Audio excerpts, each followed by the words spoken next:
Hello everyone, this is Shikhar Sharma from CSE 3rd year IIT BHU. So today we'll be seeing about LCA, the lowest common ancestor, the various methods to find it, and also a data structure called sparse table which will be used in the second method of finding LCA. So what is LCA? So for any node, its ancestors are those nodes which appear on the path from root node to that node. जैसे इस example में node 8 के ancestors है 1, 2 and 5. So the lowest common ancestor of two nodes is a node which is a common ancestor of both nodes and also farthest from the root node. जैसे 6 और 7 की बात करें, so 1 and 2 are its common ancestors and 2 is the farthest from root node. Therefore LCA of 6 and 7 is 2. And more importantly, if U is an ancestor of V, then the LCA of U and V is U itself. So the first method is binary lifting method. Let's first make some observations here. So the first observation is that while performing DFS traversal on the tree, if we store the time that we first visited a node and also the time when we left it, that is after all of its subtree is visited, then we can check whether a node is an ancestor of another node in constant time. Let's see how. सो इस tree पे DFS traversal करते हैं और as a pair store कर लेते हैं values as time of visit and time of living. So सबसे पहले 1 कॉल होगा तो उसका time of visit 1, then 2 call होगा तो उसका time of visit 2 and then 4 call होगा तो उसका टाइम ऑफ विजिट 3. नाउ 4 का कोई चाइल्ड नहीं है विजिट करने के लिए, इसलिए 4 को लीव कर देंगे, तो 4 का टाइम ऑफ लिविंग 3 है. देन 5 इज़ कॉल्ड और उसका टाइम ऑफ विजिट 4. अगेन 5 का भी कोई चाइल्ड नहीं है तो उसको भी 4 पे लीव कर देंगे. नाउ 2 का पूरा सब ट्री विजिट हो चुका है, इसलिए उसको भी लीव कर देंगे ही 4 पे ही. देन 3 इज कॉल्ड एंड उसका टाइम ऑफ विजिट 5 है, it is left eight 5 only. अब 1 का भी पूरा सब ट्री विजिट हो गया है तो 1 का लिविंग टाइम भी 5 है. तो अब इस ट्री में हम देख सकते हैं कि किसी भी नोड की जो रेंज है वो उसके एंसेस्टर्स की रेंज के कम्प्लीटली इनसाइड लाई करती है. मतलब जैसे 5 की रेंज है 4 to 4, तो 5 के एंसेस्टर्स हैं 1 और 2. So the range of 5 lies completely inside the range of 1 and 2. So this condition can be used to find if a node U is an ancestor of node V in constant time. Now we come to the observation 2. So let's say we can find a node X which is an ancestor of node U but not an ancestor of node V, and also it is closest possible to the root node. Then we can say that the parent of X is the LCA of U and V. जैसे इस example में अगर U7 है और V9 है तो the ancestor of 7 which are not an ancestor of 9 are 2 and 5 and 2 is the closest to the root node, therefore node X is equal to 2. Now 2 is the highest node which is not a common ancestor of both nodes, therefore the parent of 2, that is 1, is the lowest common ancestor of both nodes. So now we come to the implementation part. So for any node, we'll calculate its first ancestor, second ancestor, fourth ancestor, and so on. That is, we'll calculate all those ancestors for a node I such that the distance between ancestor and the node is a power of 2. So हम एक 2D array बनाएंगे A and C, जिसमें A and C I J will store the 2 to the power jth ancestor of node I. We can compute this easily using dynamic programming and DFS traversal.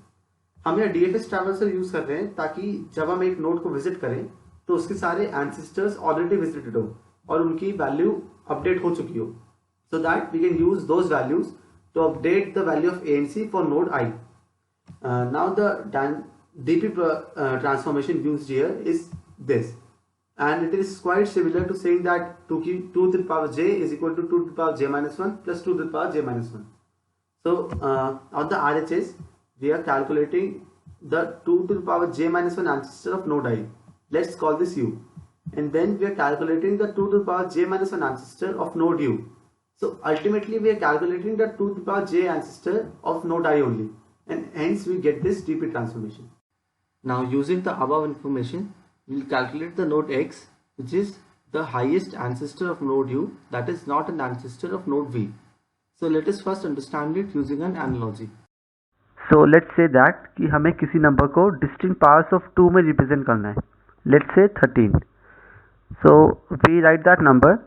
अब हम कोई एक 2 की power लेंगे and if we can subtract that 2 की power from the given number, then we do that, else we skip it and move to the lower power of 2. So let's say we start from 16, so we cannot subtract, so we just skip it. Then we move to 8, we update the number and we write 8. Next we move to 4, we again update the number and we write 4 here.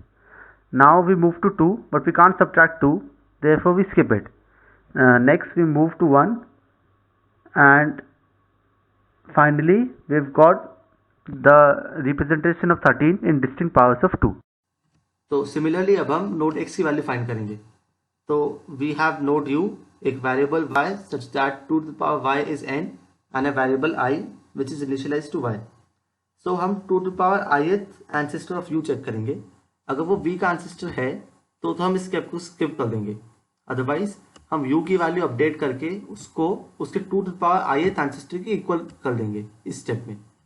तो अब ये overall step को हम every I के लिए repeat करेंगे till I is non negative. So the final value of u will be the required node x, and we note that the parent of x is LC of uv, hence the LC of uv will be the ANC x0. So everything explained above is just compiled here in the code, so I'll walk you through it briefly. So in the DFS function, here we are updating the time of visiting a node, and here we are updating the time of leaving the node. Here we use the dB transformation equation to update the values in the 2D array ANC. Now this function returns whether a node u is an ancestor of node v using the condition that was provided above. This function returns the LC of u and v. So if u is an ancestor of v, it returns u. If v is an ancestor of u, it returns v. If none of the above is the case, we do as explained above. We start from an integer I equal to y such that 2 to the power y is n, and if for every I we check whether the 2 to the power ith ancestor of u is not an ancestor of v. If this is the case, we update the value of u, else we just skip it, and we repeat this whole step for every non-negative I. At last, the value of u will be the required node x. We know that the parent of x is the required LCA, hence we return ANC of u0. So this is how you find the LC of u and v using the binary lifting method. Now this is a special note. Sometimes people get confused as to what will happen if the 2 to the power jth ancestor of node I is not physically possible. जैसे इस example में there are 9 nodes, so log n is 3. So for every node we'll find its first ancestor, second ancestor, fourth ancestor and eighth ancestor. But हम देख सकते हैं कि किसी भी नोड के लिए फोर्थ या एट्थ एंसेस्टर एग्जिस्ट ही नहीं करता. जैसे अगर 5 की बात करें, so its first ancestor is 2 and the second ancestor is 1. But इसके बाद और कोई ancestors है ही नहीं. So we don't need to worry about that, because according to the code we have written, every ancestor which seems physically impossible is stored as a root node. And it won't affect our answer because root node is the highest possible node in the tree and it is the ancestor of all other nodes. So with this note we end the binary lifting method of finding LCA. Now we'll move to the second method. So the second method is range minimum query method or RMQ method, in which every query is like finding the minimum in a range. So इस method को समझने के लिए पहले हम LCA को different point of view से देखते हैं. तो we can always say that the LCA of two nodes always lies on the shortest path between those nodes and also it is closest to the root node. जैसे इस example में 3 and 5 nodes को देखें तो the nodes which lie on shortest path between these nodes are 3, 1, 2 and 5, and the one which is closest to the root node is 1 itself. Therefore, LCA of 3 and 5 is 1. तो आगे बढ़ने से पहले we'll have to find the Euler tool list of a tree. So to find the Euler tool list, we will run a DFS traversal of the tree and we will push a node in the list every time it is visited. So by every time I mean कि जब पहली बार उस पर DFS function call होगा तब, और जब वो फंक्शन उसके चाइल्ड से रिटर्न होगा तब भी. जैसे इस एग्जांपल में देखें नोड 2 को, तो DFS फंक्शन 1 से 2 पे आया तो हमने 2 को पुश करा. देन फंक्शन 2 से 5 पे जाएगा and it returns to 2, so we push 2 again. Similarly, when function goes from 2 to 6 and it returns to 2, we push 2, and when the function returns from 7 to 2, we push 2 again. So if we repeat this whole process for the whole DFS traversal, we will get the Euler-2 list of a tree. So we will store the Euler-2 list of the tree in the array E. अब हम एक और array बनाएंगे L जिसकी size E के equally होगी, and every element of L will store the level of node in corresponding element of E. जैसे यहाँ root node का level 1 है, 2, 3, 4 का level 2 and 5, 6 and 7 का level 3. So if we replace the nodes in array E with their level, then we'll get the array L. अब we'll make one more array FO which will store the first occurrence of every node in the array E. जैसे इसमें node 1 का पहला occurrence 0 index पे है, so here 0. node 2 का पहला occurrence first index पे है, so we'll store 1. and node 3 का पहला occurrence 9th इंडेक्स पे है, so we'll store 9. We'll repeat this process for every n and we'll get the array FO. So we have done the basic pre-computation and we have generated the 3 arrays. Now we'll move to observation part.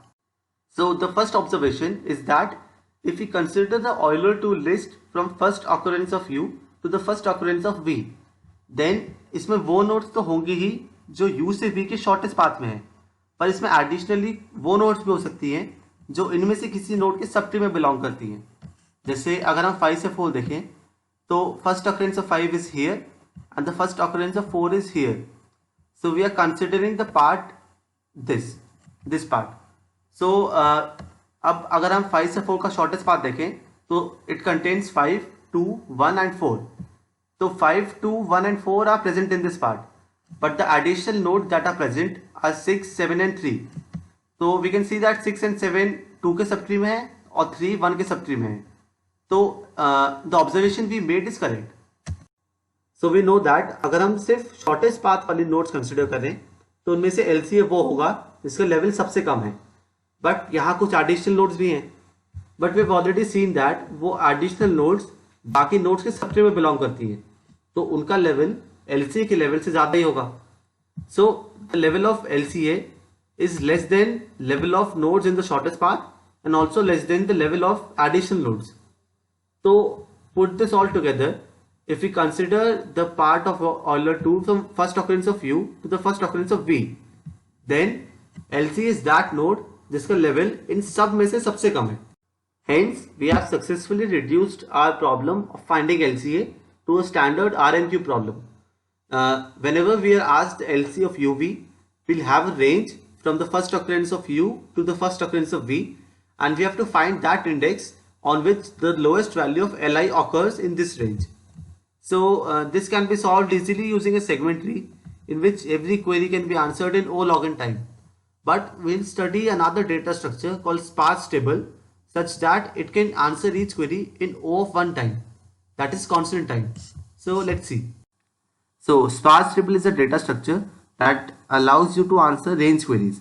It can be any query like finding minimum in a range, or maximum, or sum, or GCD, or XOR, bitwise AND, bitwise OR, anything related to a range.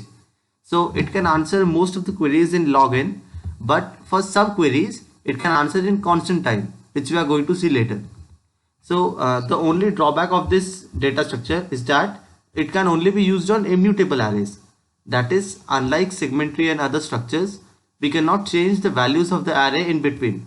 If we have to change any value, we'll have to recompute the whole structure again. So what we are going to do in sparse table is quite similar as what we did in the binary lifting method of finding LCA, because here also we'll be dealing in powers of 2. तो वहाँ हमने देखा था कि एक number को distinct powers of 2 में कैसे रिप्रेजेंट करते हैं. तो सिमिलरली अब हम एक रेंज को भी कुछ रेंजेस में डिवाइड करेंगे such that the length of these ranges is distinct powers of 2. जैसे इस रेंज की लेंथ 23 है, तो and we know that 23 can be represented in distinct powers of 2 like this. तो हम इस रेंज को डिवाइड करेंगे such that the first range is of length 16, the second range is of length 4, the third range of length 2, and the last range is of length 1. And if we take the union of all these ranges, we'll get the original range. तो अब हम ये देख सकते हैं कि अगर हम इन रेंजेस के लिए आंसर निकाल लें तो हम ओरिजिनल रेंज का भी आंसर निकाल सकते हैं. So the main idea behind sparse table is that if we find the answer for all ranges which have length as power of 2, then we can combine them to find the answer for any possible range. क्योंकि कोई भी number किसी ना किसी तरीके से distinct powers of 2 में represent कर ही सकते हैं. Now we come to the implementation part. We'll make a 2D array ST where STIJ will store the answer for a range of length 2 to the power j starting from I. That is this range. Now for the DP transformation, we'll use the same idea as before. We'll divide a range into two equal halves for which we have already calculated the answer. Like we'll divide this range which is of length 2 to the power j and starting from I into two equal lengths of 2 to the power j minus 1. As we can see in this equation, the range starting from I n of length 2 to the power j is divided into range starting from I n of length 2 to the power j minus 1 and another range starting from I plus 2 to the power j minus 1 n of length 2 to the power j minus 1. So here this DP transformation equation is written for range sum queries. If the query is of another type, we can change the addition operator accordingly. Like if we have to calculate minimum, we'll take the minimum of these two terms. Now this is the code for what we have just seen. So for every range of length 1, the answer is the number itself, and for other powers of 2, we will use the DP transformation equation. Now we'll have to calculate the answer for each query. So here we do what we did exactly in the binary lifting method.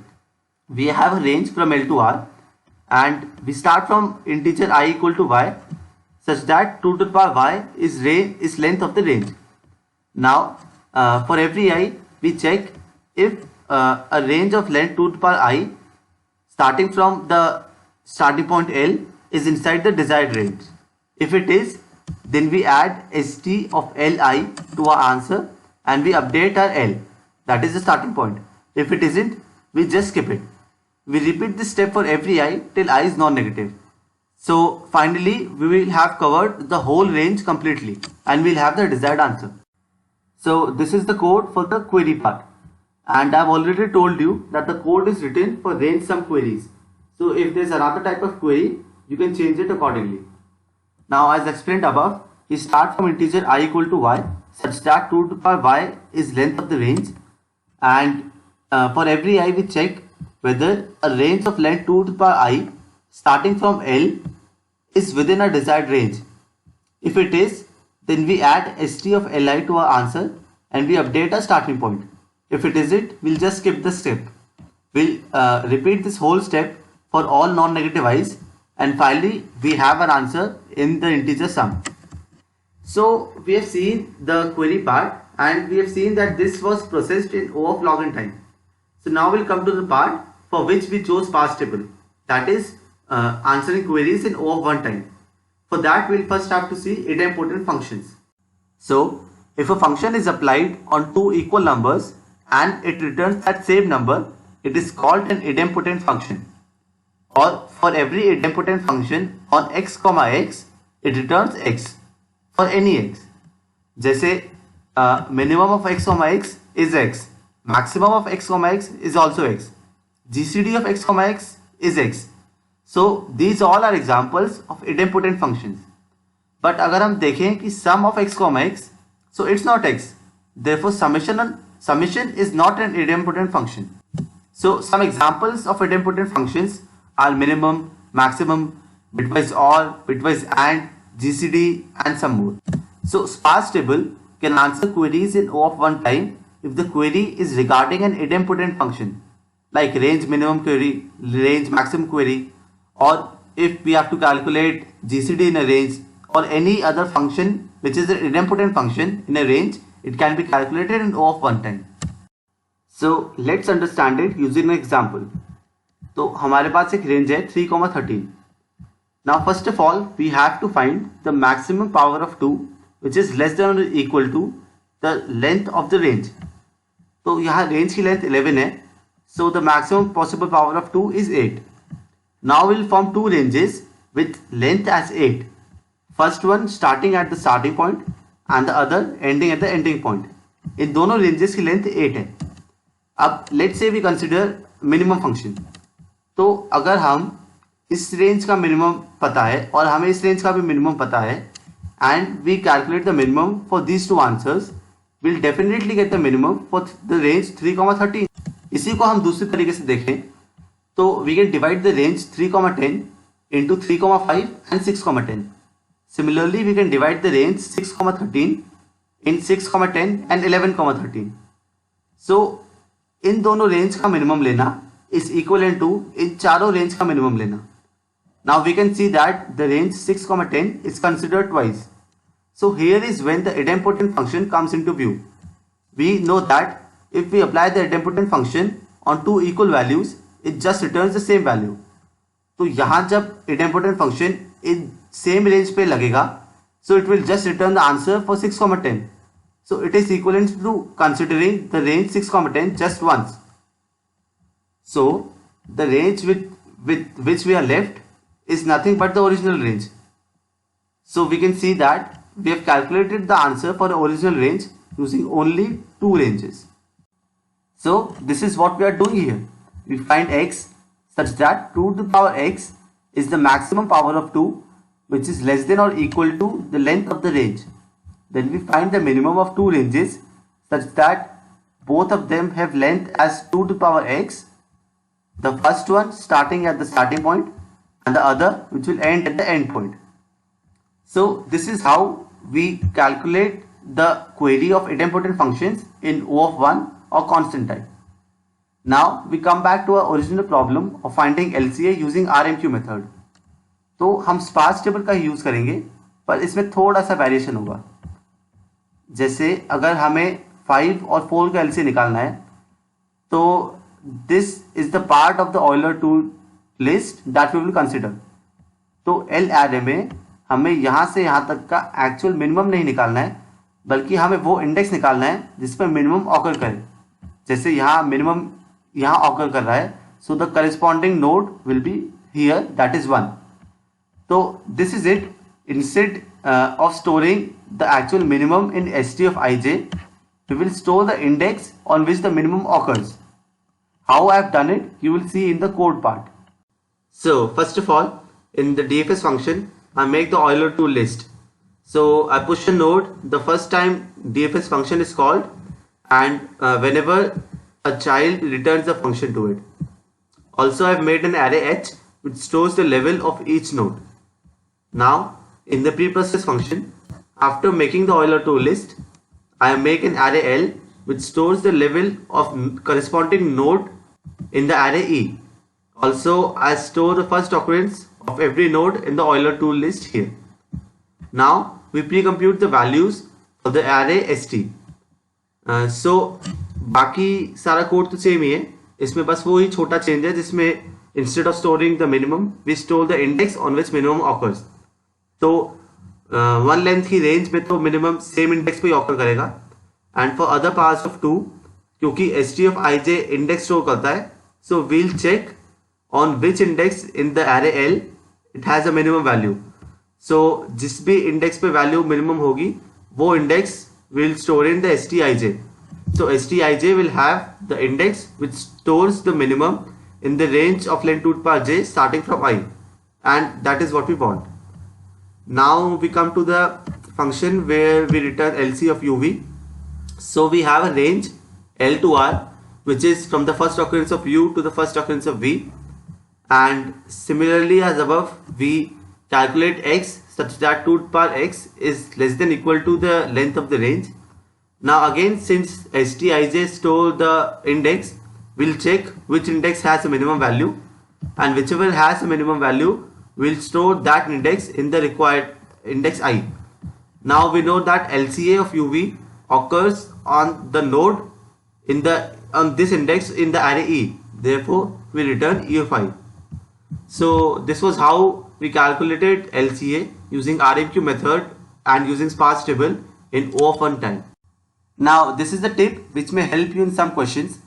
So if we have a question with query regarding path from node U to node V, and if you look at the question after breaking the path into two parts, that is from U to LC of UV and from LC of UV to V, the question may get easier. Again, I am saying this is not universal. It may help you in some type of questions. And after this, I have added a list of questions. So this document will be shared with you. So you can access the questions and solve them in the order. So friends, this is all from my side. Hope I could make you understand well. Do feel free to contact me anytime with your queries. Bye for now. Thank you for watching the video.